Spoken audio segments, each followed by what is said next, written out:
ഇത് എൻ്റെ വാർഡിലുള്ള എൻ്റെ കുഞ്ഞു മക്കൾക്ക് ബുദ്ധിമുട്ടുണ്ടായതിന്റെ അടിസ്ഥാനത്തിലാണ് പഞ്ചായത്തിന്റെ ഫ്രണ്ടിൽ മാതൃകാപരമായ പ്രതിഷേധം നടത്തിയത്. അതിന്റെ അടിസ്ഥാനത്തിൽ പഞ്ചായത്ത് പ്രസിഡന്റിനോടുള്ള ദേഷ്യം കൊണ്ട് പഞ്ചായത്ത് സെക്രട്ടറി വാഹനം നിഷേധിച്ചതും ഒപ്പം തന്നെ പോർട്ട് കൊല്ലം വരെ ആദിച്ചല്ലൂരിൽ നിന്ന് പോർട്ട് കൊല്ലം വരെ ഏകദേശം 15 കിലോമീറ്റർ വൺ സൈഡ് മാത്രം സൈക്കിൾ ചവിട്ടി വന്ന് ഞാൻ എന്റെ പ്രതിഷേധം രേഖപ്പെടുത്തുകയാണ്. ടാർ മിക്സിംഗ് യൂണിറ്റിനെതിരെ പഞ്ചായത്തിന് മുന്നിൽ സമരം ചെയ്തതിലുള്ള വൈരാഗ്യത്തിൽ പഞ്ചായത്ത് പ്രസിഡന്റിന് വാഹനം വിട്ടു നൽകിയില്ല. മന്ത്രി പങ്കെടുക്കേണ്ട പരിപാടിയിൽ പ്രസിഡന്റ് സൈക്കിൾ ചവിട്ടിയെത്തിയത് 15 കിലോമീറ്റർ. ബഹുമാനീയരെ, ഞാൻ ആദിച്ചല്ലൂർ ഗ്രാമപഞ്ചായത്ത് പ്രസിഡന്റാണ്. ഇന്ന് ഞാൻ വന്നേക്കുന്ന എൻ്റെ ഈ ഔദ്യോഗിക വാഹനത്തിലാണ്. ഏറെ ബഹുമാനപ്പെട്ട ബിന്ദുകൃഷ്ണ അവർ പങ്കെടുക്കുന്നത് മിനിസ്റ്റർ ബിന്ദുകൃഷ്ണ അവർ പങ്കെടുക്കുന്ന പ്രോഗ്രാമിൽ ആദിച്ചല്ലൂർ ഗ്രാമപഞ്ചായത്ത് പ്രസിഡന്റായ ഞാൻ വന്നേക്കുന്നത് എൻ്റെ ഈ സൈക്കിൾ എന്ന ഔദ്യോഗിക വാഹനത്തിലാണ്.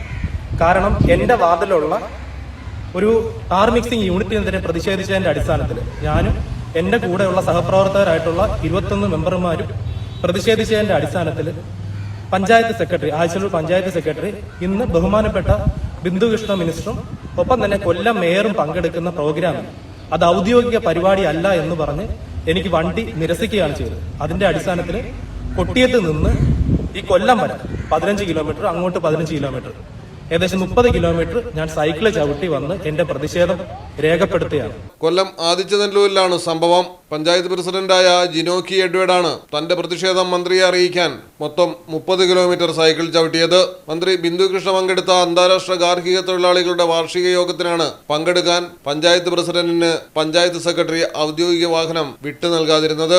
രാവിലെ പരിപാടിക്ക് പോകാനായി എത്തിയപ്പോൾ സെക്രട്ടറി വാഹനം വിട്ടു നൽകാൻ വിസമ്മതിക്കുകയായിരുന്നു. തുടർന്ന് ആദിച്ചനല്ലൂരിൽ നിന്നും പരിപാടി നടക്കുന്ന സ്ഥലമായ പോർട്ട് കൊല്ലം വരെയാണ് ജിനോക്കി എഡ്വേർഡ് സൈക്കിൾ ചവിട്ടി എത്തിയത്. മലയാളം ടെലിവിഷൻ, കൊല്ലം. നിങ്ങൾക്ക് എത്ര പേർക്കറിയാം നിങ്ങളുടെ കുഞ്ഞിന്റെ ആദ്യ കാതുകുത്ത് പവൻ ഗോൾഡിൽ തികച്ചും സൗജന്യമാണെന്ന്? എന്നാൽ പത്തരമാറ്റ തിളക്കത്തോടെ 10 വർഷമായി പവൻ ഗോൾഡിൽ ആദ്യ കാതുകുത്ത് തികച്ചും സൗജന്യമാണ്. മാത്രമല്ല, പരിചയസമ്പന്നരായ ലേഡി സ്റ്റാഫുകളാണ് നിങ്ങളുടെ കുഞ്ഞുങ്ങൾക്ക് കാതുകുത്തുന്നത്. പവൻ ഗോൾഡ്, തിരൂർ.